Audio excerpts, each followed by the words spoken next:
I remember the day I met Alex like it was yesterday. I was at this little dive cafe, minding my own business, sipping on the cheapest coffee they had, trying to make sense of my scattered thoughts and plans. That's when he walked in, like a scene straight out of a movie. Except there were no dramatic lights or music, just the sound of the bell above the door, and the smell of stale coffee mixed with his aftershave. "Is this seat taken?" he asked, pointing to the chair across from me, with a smile that could knock you off your feet. "Looks free to me," I replied, trying to sound cool and not at all flustered by his sudden appearance. We started talking, and damn, it was like we were cut from the same cloth. He was into all the junk I was, from binge watching the same trashy series to arguing about the best pizza topping. "It's pineapple. Fight me." Fast forward a bit, and we're dating, not just casual meetups, but the real deal. It felt like I'd known him my whole life, and before we knew it, we were talking about getting hitched. That's when the drama started. His parents, let me tell you, were something else. The first time I met them, it was like walking into a lion's den wearing a meat dress. They had this way of smiling while sizing you up, like they were deciding whether you were worth their time or not. "So, you're the girl Alex can't stop yapping about," his mom said, her voice dripping with something that was definitely not warmth. "Guilty as charged," I shot back, trying not to let her see she got to me. They laid down the law pretty quick, telling us we needed to sign a prenup. Now, I ain't no gold digger, and I sure as hell don't need anyone's money, but that rubbed me the wrong way. "I'll sign your prenup," I told them, "but I've got one condition. If one of us cheats, the cheater pays up 100 grand. Alex looked like I'd slapped him with a fish. "Babe, I'd never cheat on you," he said, all wide-eyed and serious. Yeah, well, my ex said the same thing before I caught him with his pants down. Literally. "So it's this or nothing." He agreed, and his parents did too, though they looked like they'd swallowed lemons. We thought that was the end of it, but boy were we wrong. One evening, we were cuddled up on the couch, a tradition we had started since moving in together. We had this old rickety couch that we swore we'd replace, but never did because somehow it had become our spot. The TV was on, but we weren't watching. We were too busy making plans for a trip to Italy we knew we couldn't afford, but were determined to make happen. "Alex, think about it. The food, the wine, the art. We have to go," I said, my eyes sparkling with excitement. "Emily, babe, you had me at food. But let's face it, our bank account is more camping in the backyard than romantic getaway to Venice," he replied, wrapping his arm tighter around me. "So we'll save. We'll cut back on, I don't know, things we don't need, like your video games," I teased. "Not the video games. Take my shirts, my shoes, even my beloved coffee maker, but leave the games alone," he joked. But that was us, always dreaming big but grounded in the reality of our modest lives. We didn't care. We were happy. The happiness wasn't just in the big moments. It was in the little things too, like how Alex would make breakfast on Saturdays.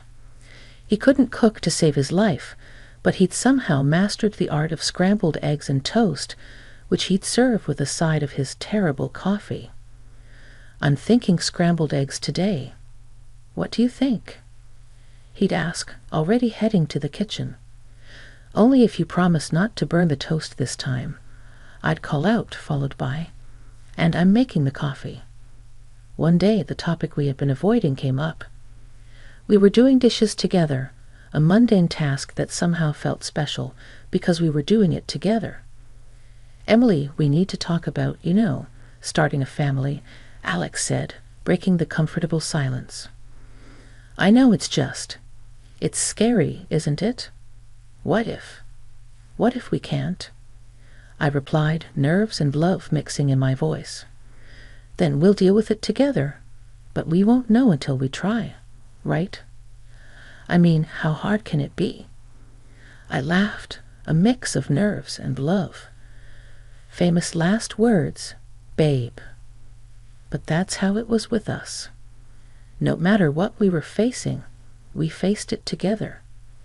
Even when his mom started dropping not-so-subtle hints about grandchildren, every chance she got, we took it in stride. Emily, darling, when are you going to give me some grandbabies? You're not getting any younger, you know. She'd say, her voice sweet, but the message anything but. I'd bite my tongue, smile, and say, we're working on it, aren't we, Alex? And he'd jump in, yeah, Mom, lay off, will you? These things take time. But as the years went on, the pressure started to build, not just from his mom, but from within. We wanted a family, but it wasn't happening as easily as we had hoped. Ever since Judy found her new hobby of making my life a living hell, our home turned into a battleground, and the main weapon was her sharp tongue. It wasn't just about the occasional jibe anymore. It was an all-out war with daily assaults on my self-esteem and role as a wife. It all spiraled one Sunday lunch, a day that was supposed to be laid back and peaceful. Judy, with her uncanny timing, dropped by uninvited just as we were about to sit down. The air was tense the moment she walked in, her eyes scanning the room like she was about to conduct a military inspection. "Well, isn't this quaint?" she started, her voice dripping with sarcasm as she looked at the modest spread I had prepared. "You really outdid yourself, Emily. I can see you've been slaving away in the kitchen all morning." Her eyes briefly met mine, a smirk playing at the corners of her mouth. Trying to keep the peace, I forced a smile. "It's nothing fancy, Judy, just something simple and quick. Please, have a seat." As we sat down, the barrage began in earnest. "You know, Emily," Judy said, loading her voice with condescension, "I was talking to Mrs. Henderson the other day, and she mentioned how her grandson was just born. It got me thinking, when are you and Alex going to give me some good news? It's not like you're getting any younger." I felt my cheeks burn, a mix of embarrassment and anger. I glanced at Alex, hoping for some support, but he was suddenly very interested in his plate. "Come on, Alex," finally muttered, but it was half-hearted, and we all knew it. Judy plowed on relentlessly.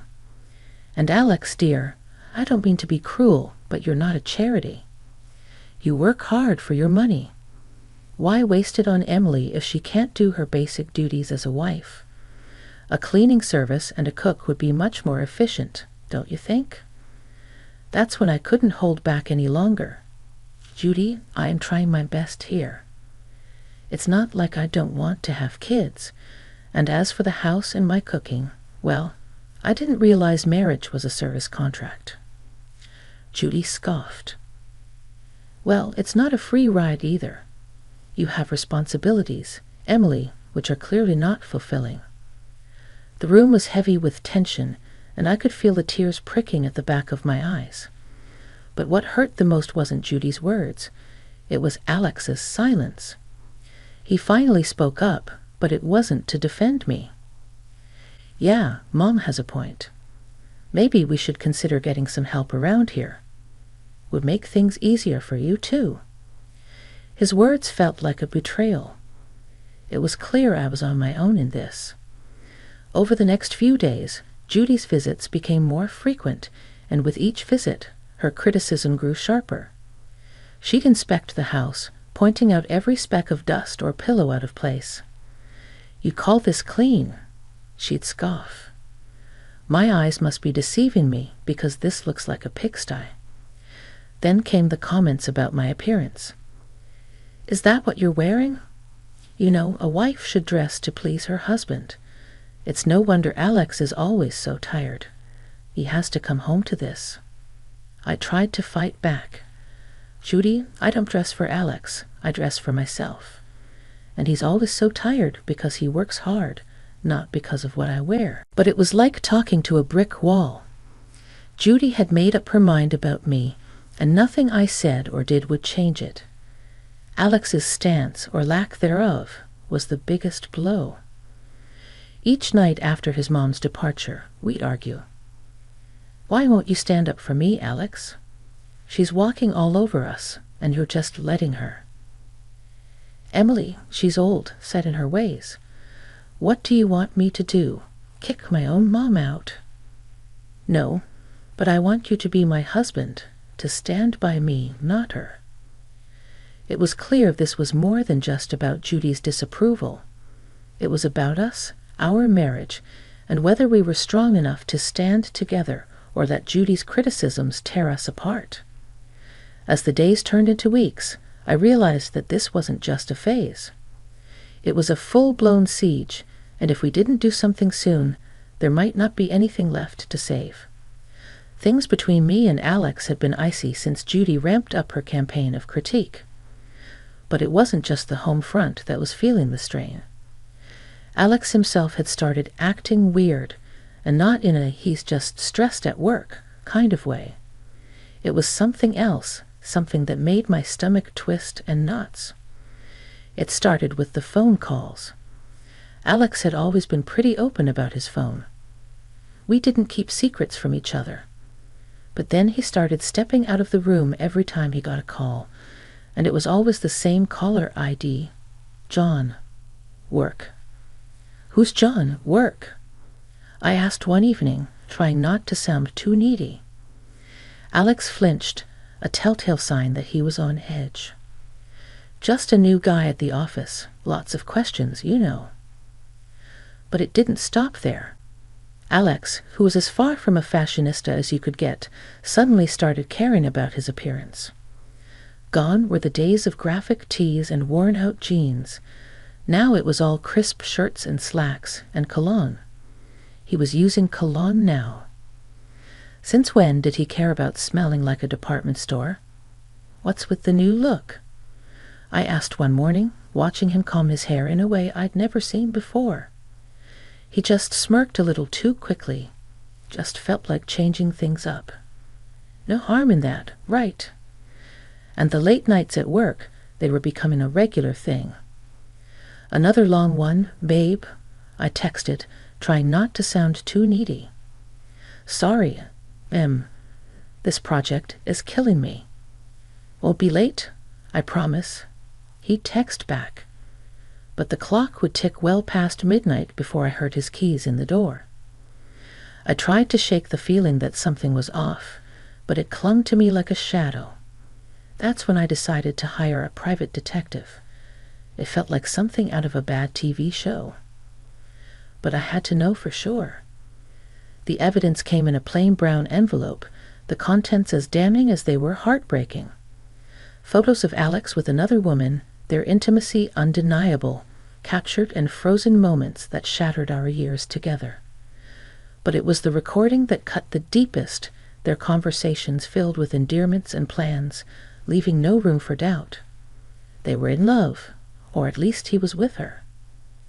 I sat there, the evidence spread out in front of me, a cold realization settling in. This was it. This was the proof that could anchor me in a stormy divorce, should it come to that. Photos that caught moments stolen from our life together, and words that betrayed every "I love you" he had ever whispered in my ear. But I kept it all a secret, a painful burden I chose to carry alone. I wasn't ready to confront him, not yet. I needed a plan, a way to navigate the wreckage of our marriage with my dignity intact. The following days were a blur. Alex continued his charade, and I played along, the perfect wife with a smile plastered on my face and a heart breaking silently.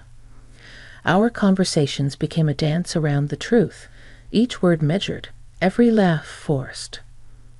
"Everything okay, Em?" Alex would ask, his concern seemingly genuine. "Yeah, just tired, you know. Work's been crazy," I'd reply, the lie tasting bitter on my tongue. It was just another mundane day, or so I thought, until I stumbled upon a conversation that would change everything. There I was, passing by the slightly ajar door to Alex's office when their voices caught my attention. It was Alex and his mother, Judy, and they weren't just chit-chatting. The tone was serious, heavy with intent.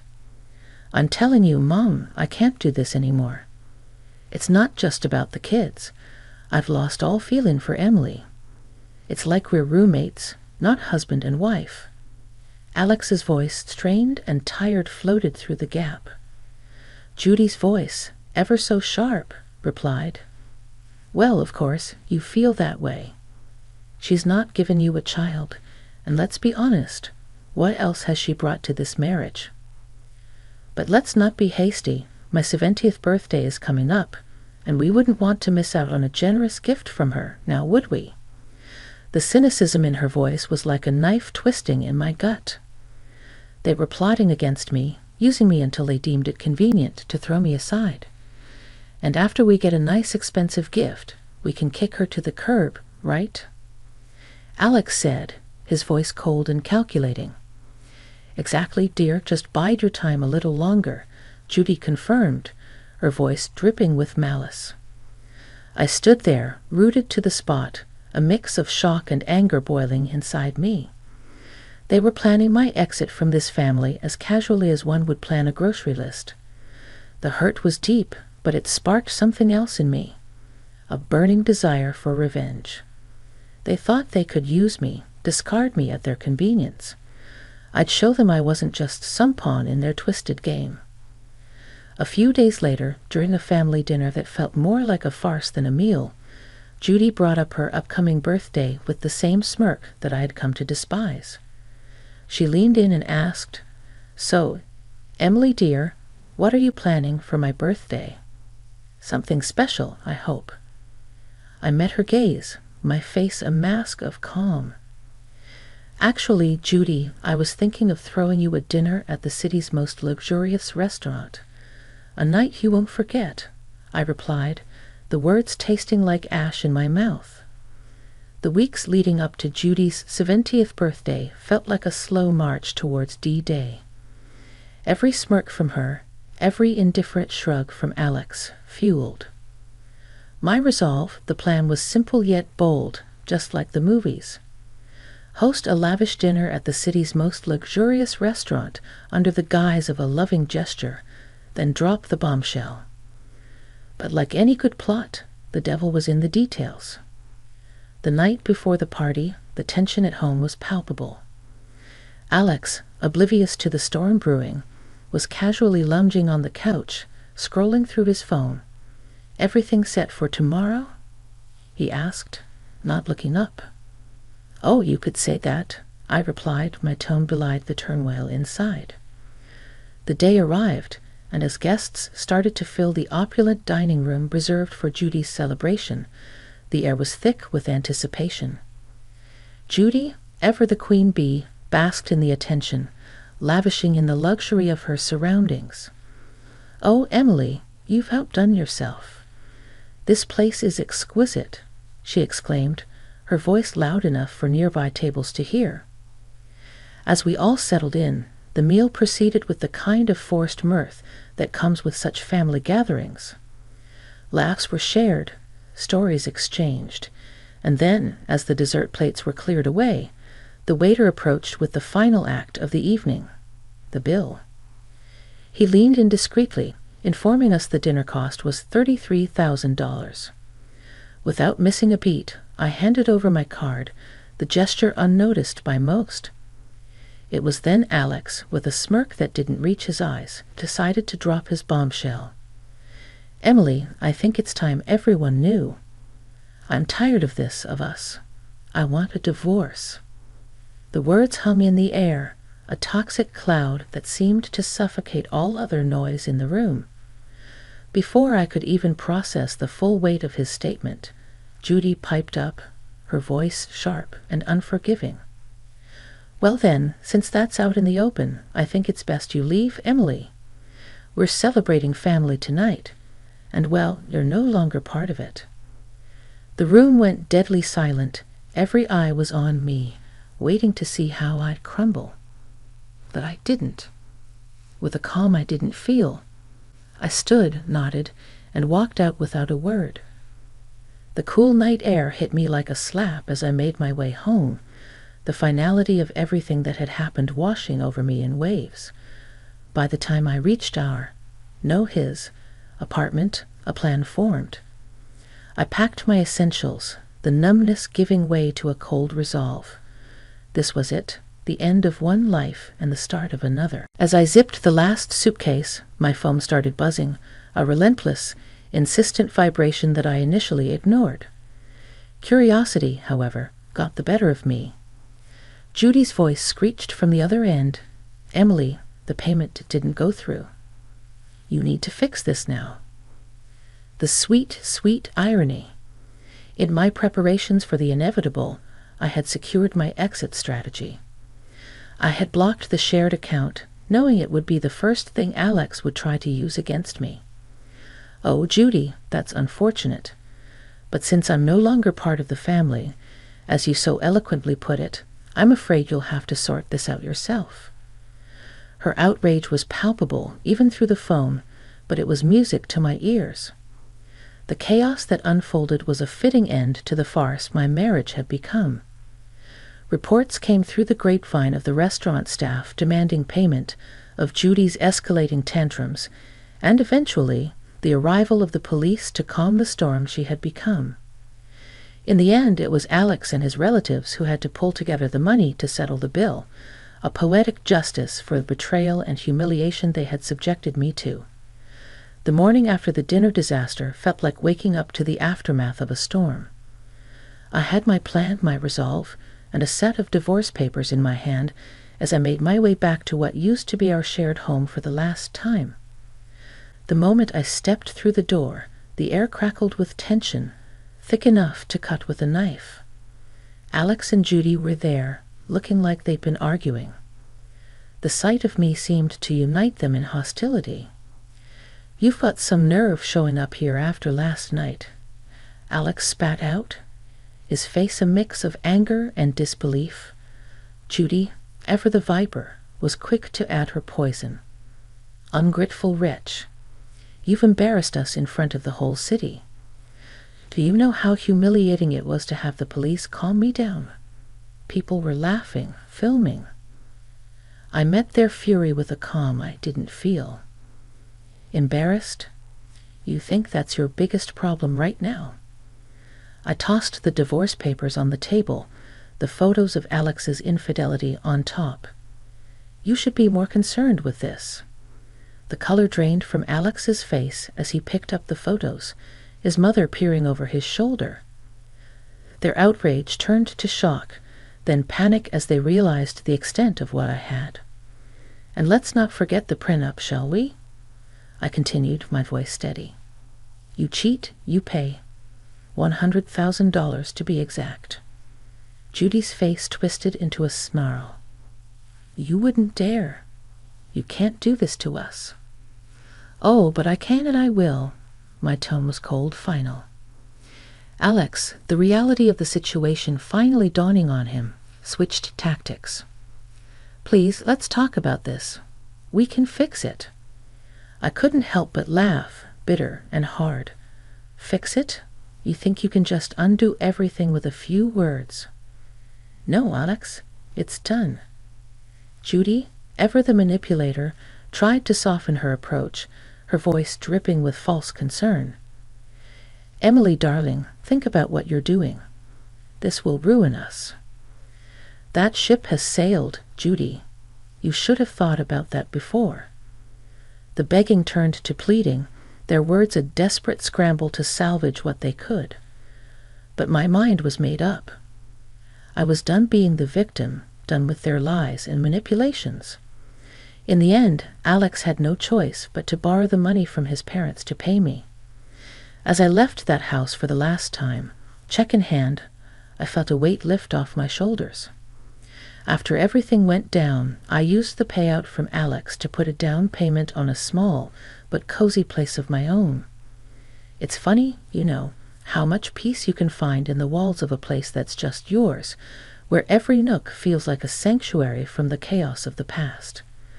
Life's quieter now, and I like it that way.